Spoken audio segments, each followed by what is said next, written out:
Halo, jumpa lagi bersama saya dalam studi Al-Quran. Sebelum kita membahas topik kita, mohon dukungnya untuk mengklik tombol-tombol yang ada di layar kaca Anda.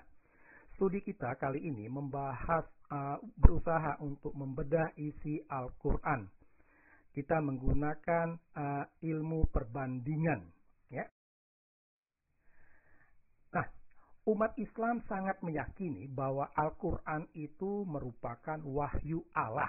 Ya, langsung, tidak melalui perantara, ya, sehingga dengan demikian apa yang tertulis di dalam Al-Quran itu sangat diyakini merupakan wahyu Allah, kata-kata Allah sendiri.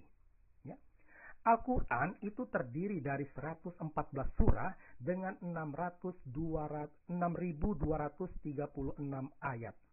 Nah, ke 6.236 ayat ini merupakan wahyu Allah yang langsung. Itu keyakinan umat Islam loh. Nah, jadi tetapi kita harus perlu bertanya, ya, benarkah ke 6.236 ayat ini merupakan wahyu Allah, ya? Karena kalau ditelaah secara akal sehat saja, ya, secara akal sehat, ya, itu banyak orang meragukan kalau ayat-ayat dalam Al-Quran itu merupakan wahyu Allah. Ya. Secara sederhana kita menggunakan penalaran yang dilakukan oleh umat Islam ketika mereka menilai dan memvonis Alkitab itu sudah palsu. Ya. Cara berpikir mereka seperti ini, ya. Mereka mengatakan ayat Alkitab itu berubah-ubah. Karena itu Alkitab sudah tidak asli lagi atau Alkitab sudah dipalsukan. Itu, ya, penalaran orang Islam. Nah, dengan menggunakan cara nalar seperti orang Islam terhadap Alkitab, kita juga dapat mengatakan bahwa Al-Quran tidak asli lagi atau Al-Quran sudah dipalsukan. Karena apa? Ada begitu banyak ayat yang berubah-ubah. Ini ya, Al-Quran sudah tak asli lagi karena banyak yang berubah-ubah. Jadi kalau ada ayat yang berubah-ubah, maka Alkitab itu sudah tidak asli. Penilaian yang sama juga harus diberlakukan kepada Al-Quran. Ya. Nah, selain itu juga kita dapat menggunakan penalaran lain dengan mengambil logika sebagai berikut. Ya. Allah itu maha sempurna. Karena Allah maha sempurna, apa yang dihasilkan juga merupakan sempurna, termasuk Al-Quran.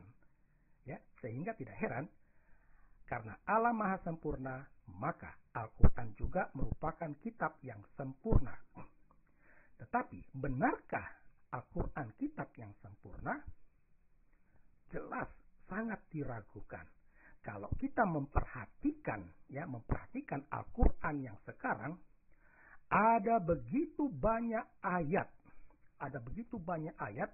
yang di dalamnya terdapat frase atau kata yang berada dalam tanda kurung, yang dapat dipastikan itu bukan kata-kata Allah, melainkan tambahan kemudian yang berasal dari manusia. Ya. Mengapa ada tambahan itu? Supaya untuk menjelaskan. Jika tidak ada itu, Al-Quran menjadi tidak jelas. Ya. Selain itu juga ada banyak kekacauan, ya. Kekacauan entah itu soal sejarah ataupun pengetahuan. Ya. Jadi artinya Al-Quran bukanlah kitab yang sempurna. Karena itu Al-Quran bukanlah wahyu Allah. Karena dia tidak sempurna. Allah maha sempurna. Harusnya Al-Quran itu sempurna. Faktanya kan tidak sempurna. Sehingga dengan demikian Al-Quran bukan wahyu Allah. Ya. Tidak heran kalau Alisina mengatakan Al-Quran itu buku yang membingungkan. Tulisannya kacau balau, penuh khayalan, dan pernyataan-pernyataan yang tidak masuk akal. Nah, itu terkait wahyu. Kalau buat kita buat perbandingan, ya, kita dapat melihat, mengkaji, ya, soal isi Al-Quran itu sendiri, ya. Seperti apa isi Al-Quran itu, ya.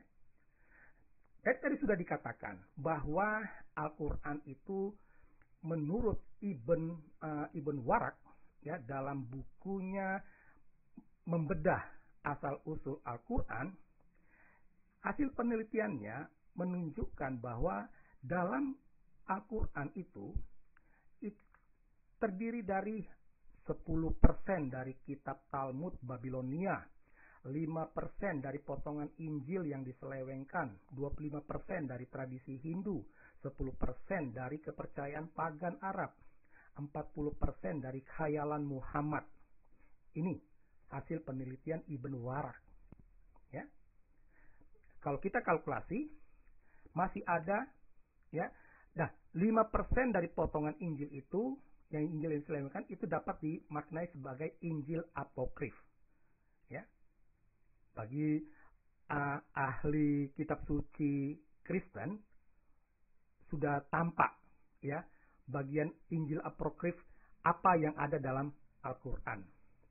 Nah, kalau kita mengkalkulasi persentase dari penelitian Warak itu, ternyata masih ada 10% yang sisa, ya. Nah, 10% itu dari apa? Ya, memang tidak dijelaskan oleh Warak, ya. 10% itu yang ada dalam Quran itu berasal dari apa? Apakah murni wahyu Allah atau ada tradisi lain, ya? Tidak dijelaskan. Nah, selain itu juga kita dapat melihat, mengkaji, menelaah isi Al-Quran itu, bahwa Al-Quran yang terdiri dari 6.236 ayat, kalau ditelaah, bagi orang yang sudah familiar dengan gnostisisme, nestorianisme, itu dapat ditemukan ada sekitar 100 sampai 250 ayat, ya. Al-Quran itu merupakan ada pengaruh gnostisisme dan nestorianisme. Kebetulan gnostisisme dan nestorianisme itu sudah ada jauh sebelum Muhammad lahir, ya. Bahkan ketika Muhammad menikah dengan Khadijah, yang menikahkan mereka itu adalah seorang pendeta Nestorian, ya. Dengan kata lain, kedua aliran ini tumbuh berkembang di Jazirah Arab, dan bukan tidak mustahil isi Al-Quran itu mendapat pengaruh dari gnostisisme dan nestorianisme, ya. Pengaruh kedua aliran ini tampak jelas dalam paham tentang Yesus Kristus, ya. Nah, selain itu juga ada banyak ayat, sekitar 1.300 ayat yang berisi tradisi Yahudi dan Kristen. Itu tradisi nabi-nabi, ya, mulai Adam, Musa, Nuh, Daud, dan lain sebagainya, ya. Nah, jadi bisa dikatakan Al-Quran menjiplak tradisi Yahudi dan Kristen. Dan sayangnya yang dijiplak itu kadang keliru, kadang tidak sesuai dengan tradisi Yahudi dan Kristen. Nah, ini yang anehnya. Sudah menjiplak, keliru, malah menuduh kitab suci atau tradisi Yahudi Kristen sudah dipalsukan. Itu kan jahat betul, tidak etis. Sudah menjiplak, menuduh orang yang salah, ya. Ada sekitar 300 sampai 400 ayat surga itu bisa dikatakan, bisa dipastikan diambil dari kesusastraan Persia. Gambaran surga itu identik dengan gambaran Taman Firdaus dalam kesusastraan Persia, ya.